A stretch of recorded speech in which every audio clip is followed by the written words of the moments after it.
E a gente recebe a partir de agora aqui no estúdio do Correio Debate o vereador de João Pessoa pelo Progressistas, Tarcísio Jardim. Olá, vereador, muito boa tarde, seja bem-vindo aqui ao estúdio do Correio Debate. Bom, e eu queria já iniciar esse papo falando de um projeto de lei, na verdade, projeto indicativo, né, que o senhor apresentou na casa, que trata das pessoas em situação de rua. Explica pra gente, né, o que é que o senhor pede, né, nesse projeto. Boa tarde. Isso, boa tarde aos telespectadores. Na verdade, no projeto de indicação, como a gente estava conversando, eu não posso propor um projeto de lei, porque eu não posso determinar obrigações, despesas e criar estrutura para o executivo. Então, para não gerar um problema lá na frente, a gente protocolou um projeto de indicação, que é uma sugestão para que o executivo adote aquelas medidas e execute através das suas forças. E a gente pede que essas pessoas sejam internadas compulsoriamente, por quê? Porque o intuito delas elas não estão na rua porque não têm onde morar. Muitos estão na rua, a sua esmagadora maioria, porque são dependentes químicos. E são dependentes químicos que não querem aceitar o tratamento. Várias cidades, inclusive João Pessoa, e aí é um ponto que João Pessoa também tem que melhorar, e o Estado, para que essas pessoas possam ser acolhidas. Mas mesmo que a gente tivesse, elas optam por não ir. Porque na rua elas têm acesso à droga, na rua elas têm acesso a meios ilícitos, não tem horário para sair nem horário para entrar, como tem nos abrigos, não precisam se adaptar com regras de estabelecimento e simplesmente elas não aceitam ser internadas. E não pode é o quê? A população está sofrendo com esse dano, os comerciantes têm aí pessoas dependentes químicas morando praticamente na porta dos seus comércios, é um transtorno horrível. Quem quiser saber como é a situação, quem anda pela beira da praia ali no centro turístico ou no centro da cidade, o centro foi praticamente abandonado porque se tornou um local inóspito para quem simplesmente queria turistar ou aproveitar o centro, pela quantidade de moradores de rua e dependentes químicos que ali estão. Então, assim, como a executiva não tem como tomar o condão da situação, mas como legislador, como fiscal do executivo, eu posso propor essa medida. E eu acho que seria uma medida plausível, até porque não é algo inédito. Já acontece em cidades como Balneário Camboriú, Blumenau, Florianópolis, onde essa política do morador de rua ela foi praticamente extinta. E São Paulo está dando um grande exemplo agora, conseguindo eliminar de vez a tão famosa e temida Cracolândia.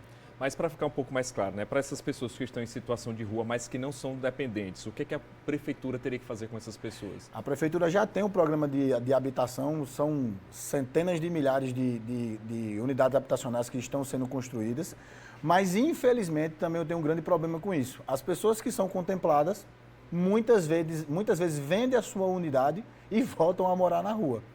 Isso é um caso corriqueiro, aqui não é discurso de oba-oba, mas infelizmente isso acontece muito. Então a prefeitura tem que dar condições dessas pessoas saírem da rua, tem que dar condições de tratamento para elas deixarem de ser dependentes químicas e oferecer a oportunidade de profissionalização, que existe para a Secretaria de Desenvolvimento do Trabalho, as oficinas, cursos profissionalizantes, para que elas sejam reintegradas à sociedade e no mercado de trabalho. Mas, de acordo com o pedido, né, desse projeto, essas pessoas que estão nas ruas, mas que não são dependentes, elas também seriam retiradas, mesmo que não queiram, e seriam levadas... Isso, a gente sabe que essa abrigos. Questão de... seriam para abrigos, Isso. mas também o senhor quer que elas sejam retiradas mesmo contra a vontade. Isso, porque quem é que gosta de morar na rua? Eu acho que a pessoa que está morando na rua, que não é dependente química, né, que não está ali por um vício, ela quer um local para dormir. Um colchão, um teto, refeições.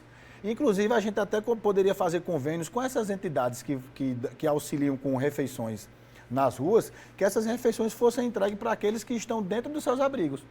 Porque eu já conversei informalmente com vários integrantes dessas associações. Querendo ou não, a gente até estimula que as pessoas continuem na rua, porque você tem café da manhã, almoço e jantar e tem acesso à droga, aí eu estou falando do dependente químico. Qual é a motivação dessa pessoa que está numa situação de vulnerabilidade? Ele precisa de ajuda. Qual é a motivação que ele vai ter de sair? Se tudo o que ele precisa, ele tem na rua, exceto um local para morar. Então, as que não são dependentes, eu acho que não precisa nem compulsoriamente você querer colocar. Basta você dar uma oportunidade dessas pessoas irem para um abrigo que elas vão querer, subtende-se que elas vão querer. Vereador, mas como é que ficaria a situação dessas pessoas, né, que têm essa dependência química, né, de elas serem retiradas, serem internadas à força?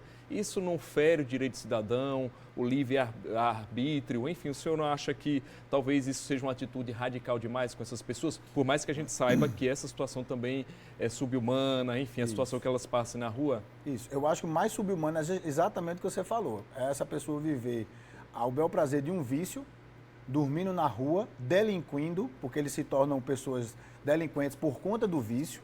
Muitos ali, eu concordo, não são pessoas ruins, mas o vício transforma o ser humano.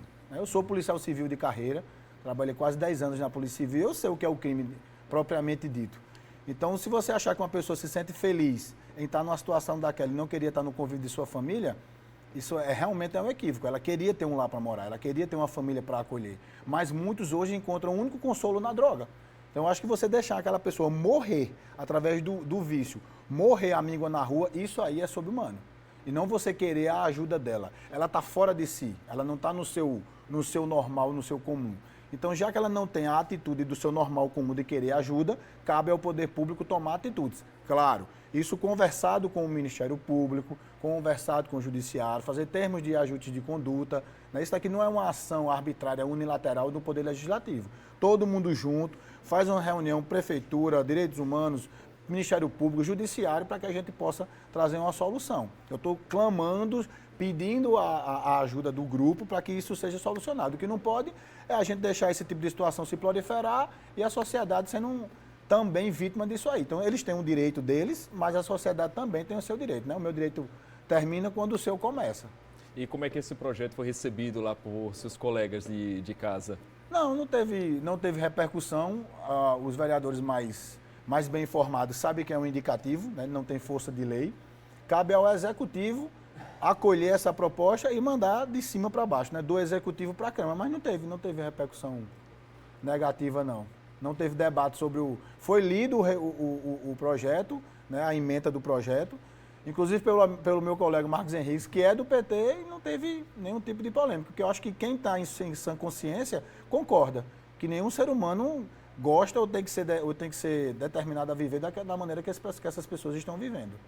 Tá certo, vereador. Vou pedir só uma pausa aqui na nossa conversa. Daqui a pouco a gente continua falando sobre a sua atuação na Câmara. Também, é claro, falando de política. Afinal, é o nosso forte aqui e o pessoal de casa quer saber desdobramentos, principalmente porque ano que vem é ano de eleição. Então, daqui a pouco a gente retoma esse papo, tá certo?